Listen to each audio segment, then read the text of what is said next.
श्रीमद् भगवद गीता अथ 14 अध्याय गुणत्रय विभाग योग। ओम श्री परमात्मने नमः। श्री भगवान उवाच परं भूय प्रवक्ष्यामि ज्ञानानाम ज्ञानमुत्तमं यज्ञात्वा मुनय सर्वे पराम सिद्धिमितो गता। इदं ज्ञानमुपाश्रित्य मम साधर्म्यमागता। सर्गेऽपि नोपजायन्ते प्रलये न व्यतन्ति च। मम योनिर्महद् ब्रह्म तस्मिन् गर्भं ददाम्यहं। सम्भव सर्वभूतानां ततो भवति भारत। सर्वयोनिषु कौन्तेय मूर्तय सम्भवति या। तासां ब्रह्म महत्तोनिरहं बीजप्रदपिता। सत्त्वं रजस्तमिति गुणा प्रकृति सम्भवा। निबन्धनाति महाभावो देहे देहिनं व्ययम्। तत्र सत्त्वं निर्मलत्वात् प्रकाशकमनामयम्। सुखसंगेन बन्धनाति ज्ञानसंगेन चानघ। रजो रागात्मकं विद्धि कृष्णासंगसमूढ भवान्। तन्निबन्धनाति कौन्तेय कर्मसंगेन देहिनम्। तमस्त्वज्ञानञ्चं विद्धि मोहनं सर्वदेहिनं। प्रमादालस्य निद्राभिः तन्निबन्धनाति भारत। सत्त्वं सुखे संजयति रजकर्माणि भारत। ज्ञानमावृत्य तु तं प्रमादे संजयतु तं। रजस्तमश्च विभूय सत्त्वं भवति भारत। रजसत्त्वं तमश्चैव तमसत्त्वं रजस्तथा। सर्वद्वारेषु देहेऽस्मिन् प्रकाश उपजायते।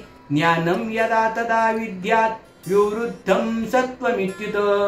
लोभ प्रवृत्तिरारम्भ कर्मणां स्पृहा। रजसेतानि जायन्ते विवृद्धे भरतर्षभ।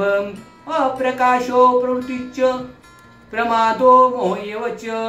तमसेतानि जायन्ते विवृद्धे कुरु नन्दन। यदा सत्त्वे प्रवृत्ते तु प्रलयं यान्ति देहभृत। तदुत्तं विदाम लोकान् आम्लान् प्रतिपद्यते। रजसि प्रलयं गत्वा कर्मसङ्गीषु जायते। तथा प्रलयस्तमसि मूढोनिषु जायते। कर्मणा सुकृत स्याहुः सात्विकं निर्मलं फलं। रजसस्तु फलं दुःखम् अज्ञानं तमस फलं। सत्त्वात् संजायते ज्ञानं रजसो लोभेव च। प्रमादमोहो तमसो भवतो ज्ञानमेव च। ऊर्ध्वं गच्छन्ति सत्त्वस्ता मध्ये तिष्ठति राजसा।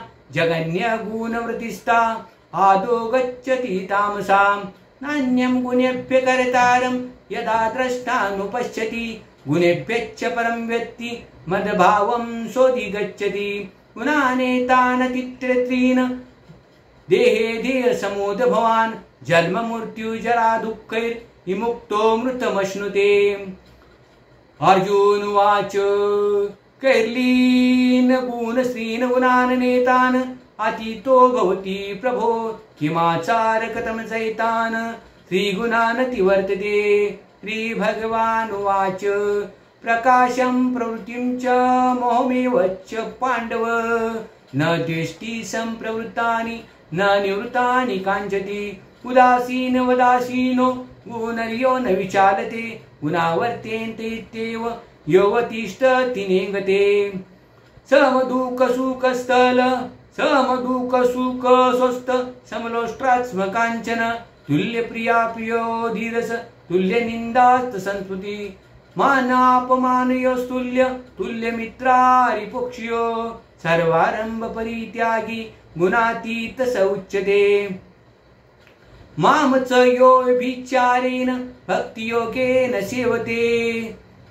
स गुणान् समितेतान् ब्राह्मभूयाय कल्पते। ब्राह्मणो हि प्रतिष्ठाहम् अमृतास्याव्ययस्य च शाश्वतस्य च धर्मस्य सुखसैकान्तिकस्य च।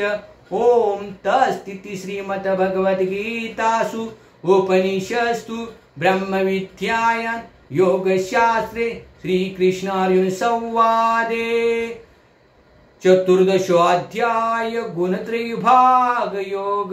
कृष्णार्पणमस्तु। हरे कृष्णा।